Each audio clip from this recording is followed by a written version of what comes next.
Hello hi नमस्कार, क्या हाल चाल है आप सभी की। उम्मीद करती हूँ आप सभी खुश होंगे, मस्त होंगे, स्वस्थ होंगे। तो आज हम बात करने वाले हैं इंडियन एयरफोर्स के बारे में, जिनकी मेडिकल असिस्टेंट की जो पोस्ट है वो निकली हुई है। और याद रखिएगा, आपको ये फॉर्म जल्द से जल्द भरना है, क्योंकि इसकी जो लास्ट डेट इसकी आपके पास में बेटा 26 जुलाई है। ठीक है, अभी तक इसकी लास्ट डेट 26 जुलाई है, तो आपके पास में बहुत कम टाइम बचा हुआ है, यानी कि लास्ट डेट ही है। तो आप इस फॉर्म को जल्दी से जल्दी भरिए। ठीक है, क्या क्या आपके पास में कहानी यहाँ रहने वाली है वो मैं सारी चीज आपको बता देती हूँ। ऑनलाइन रजिस्ट्रेशन जो है वो स्टार्ट हो चुके थे 6 जुलाई से ऑनलाइन रजिस्ट्रेशन स्टार्ट हो चुके थे, और 26 जुलाई तक आपके पास में ये रजिस्ट्रेशन ओपन रहेंगे। उसके बाद में आपके पास में ये क्लोज हो जाएगा, यानी कि 26 जुलाई का आपके पास एक अंतिम और आखिरी मौका है अगर आप गवर्नमेंट जॉब पाना चाहते हैं। तो अगर आप लोगों ने 12th क्लास पीसीबी के साथ करी है और इंग्लिश उसमें आपका एक सब्जेक्ट रहा है, और इनमें आपके पास में अगर 50% मार्क्स आपके हैं, तो आपको ये मौका बिल्कुल नहीं गंवाना है। ये सीधा गवर्नमेंट जॉब आपके पास में है साहब, मेडिकल असिस्टेंट की। लेकिन बस एक बात याद रखना, ये जॉब आपके पास में ओनली फॉर मेंस के लिए है, यानी मेल कैंडिडेट ही इसको फिल कर सकते हैं, ये भी याद रखना। और मेल कैंडिडेट का अनमैरिड होना भी जरूरी है। मेल कैंडिडेट ही फिल कर सकते हैं, लेकिन अनमैरिड मेल कैंडिडेट ही फिल कर सकते हैं, ये भी बात आप लोग याद रखना। ठीक है, चलिए बात कर लेते हैं आगे अपने पास में और क्या क्या कहानी है। आप सबको ये जो रजिस्ट्रेशन है वो डेफिनेटली आपके पास में 26 जुलाई तक ही है, तो लास्ट डेट ही आपके पास में। अगर मैं बात करूं एलिजिबिलिटी क्राइटेरिया की, तो ध्यान से पढ़ लीजिए। मेडिकल असिस्टेंट ट्रेड के लिए, यानी उन कैंडिडेट्स के लिए जो 10+2 से है, यानी कि 12th क्लास जिन्होंने पीसीबी से कंप्लीट करी है, उनके लिए कैंडिडेट शुड बी अनमैरिड, यानी कि अनमैरिड होना जरूरी है। साथ ही साथ में आपकी जो डेट ऑफ बर्थ यहाँ पर रहने वाली है वो क्या रहेगी। अगर मैं डेट ऑफ बर्थ की यहाँ पर बात करूं, तो बेटा डेट ऑफ बर्थ आपकी अगर 1 जुलाई 2006 से अगर 1 जुलाई 2010 तक है, 1 जुलाई 2006 से अगर आपकी डेट 1 जुलाई 2010 तक के बीच में है, या फिर इन दोनों डेट्स पर भी अगर आपकी डेट ऑफ बर्थ है, तो डेफिनेटली आप इस फॉर्म को भर सकते हैं।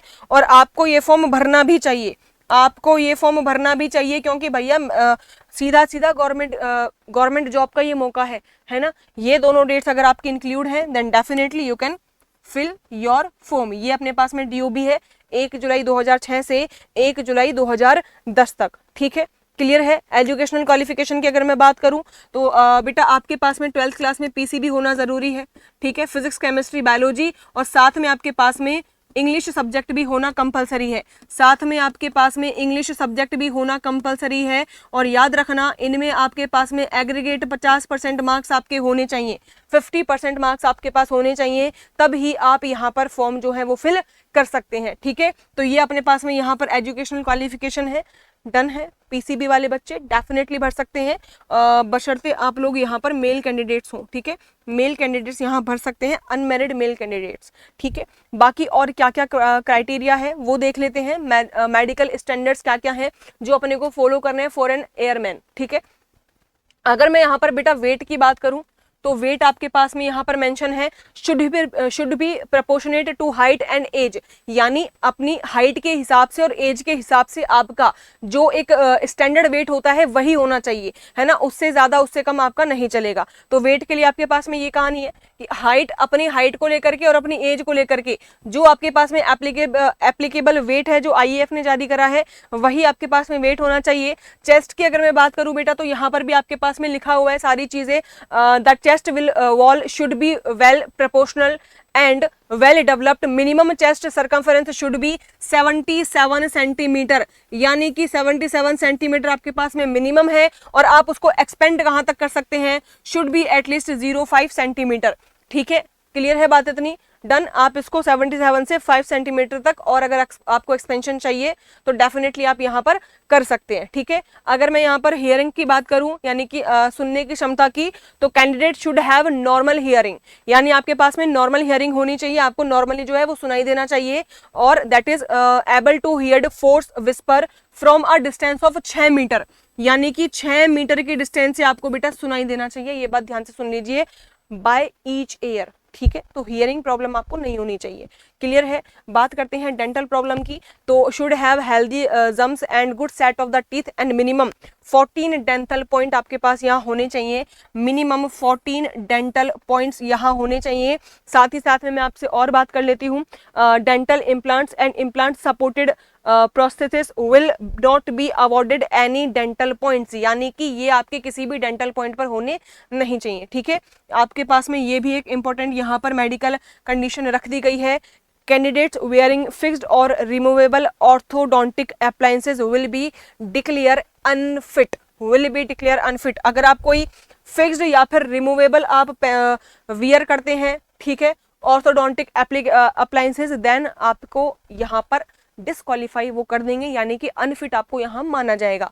और याद रखना आपके पास में ये एग्जाम 3 फेजेस में होगा, या फिर मैं कह दूं 2 फेजेस में होगा।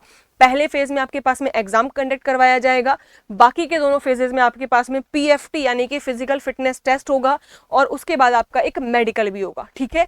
तो यहाँ इसलिए आप अगर एग्जाम भी क्लियर कर लेते हैं तो यहाँ पर आपको बाहर निकाल दिया जाएगा, तो इसलिए आपको मेडिकल स्टैंडर्ड्स पढ़ने बहुत ज़्यादा ज़रूरी है। अगला है अपने पास में जनरल हेल्थ आपकी कैसी होनी चाहिए। जनरल हेल्थ के बारे में बात करूं, candidate should be fit for the air force, must confirm to the medical standards and candidate should be normal anatomy without loss और डिफॉर्मिटी ऑफ एनी अपेंडिसेस। तो ये भी आपको बेटा बिल्कुल याद रखना है, ठीक है।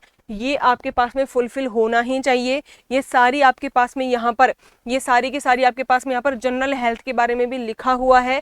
अश्योर करना कि आप लोग बिल्कुल फिट हों, मेडिकली फिट हों, तभी आप लोग इस गवर्नमेंट जॉब को पा सकते हैं, क्योंकि बेटा इसमें तो अपने पास में 100% अपने को मेडिकल फिट होना ही पड़ेगा, ठीक है, अगर आप किसी भी गवर्नमेंट जॉब में जाते हैं तो।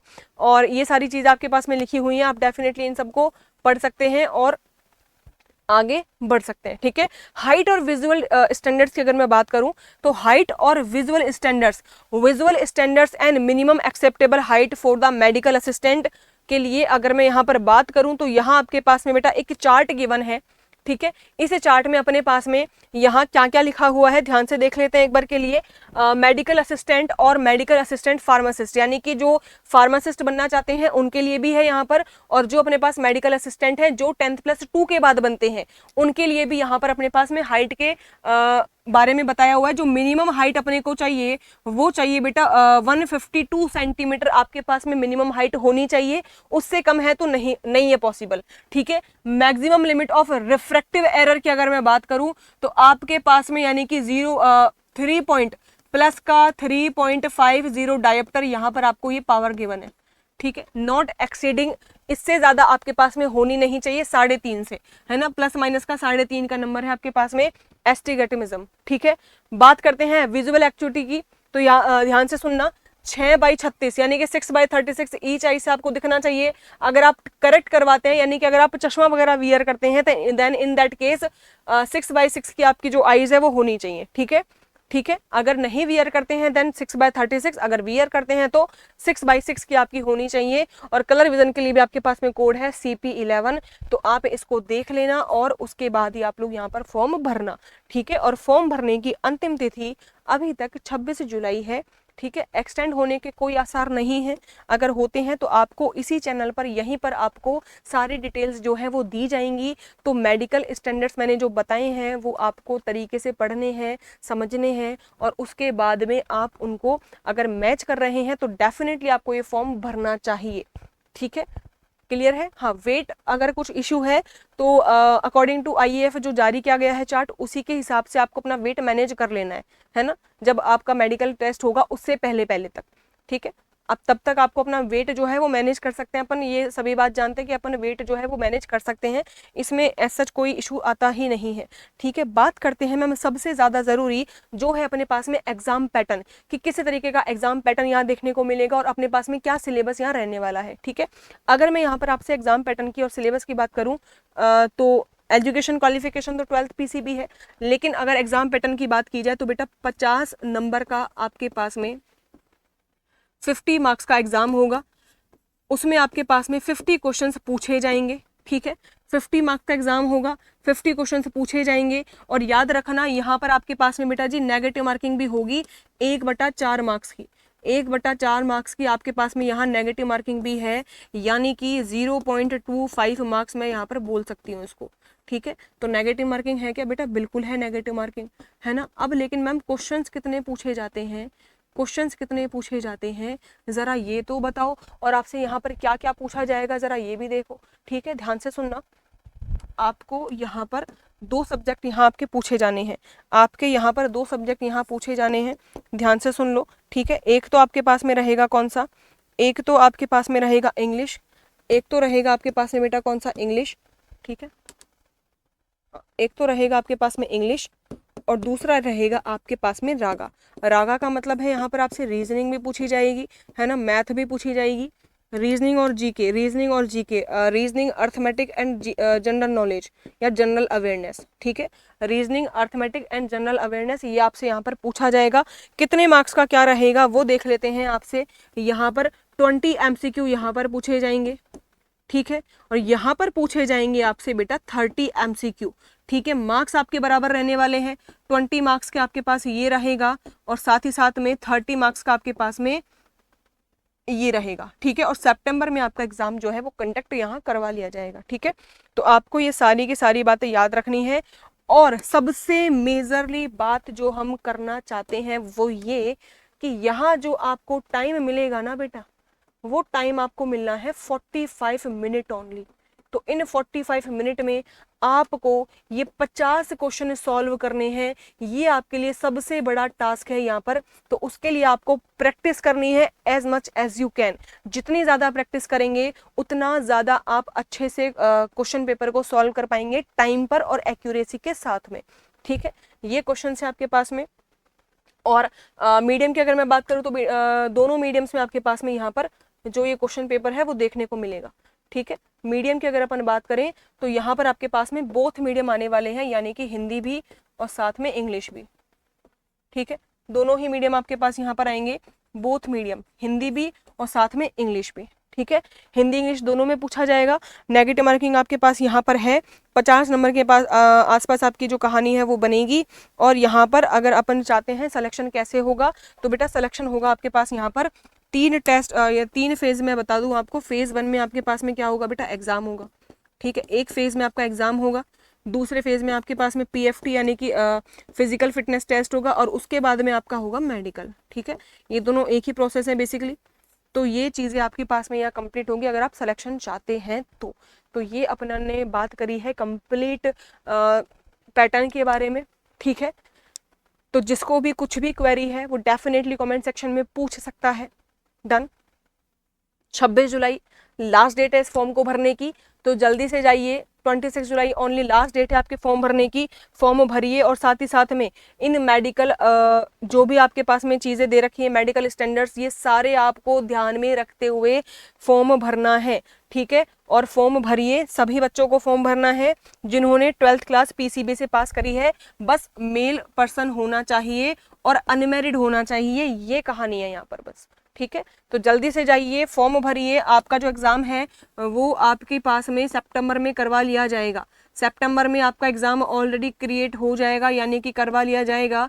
तो आप इस फॉर्म को जल्दी से जाइए भरिए और जितने मॉक टेस्ट आप दे सकते हैं as much as you can, definitely आप उतने ही ज़्यादा सिलेक्शन के पास आएंगे और सिलेक्शन आप अपना ले जाएंगे।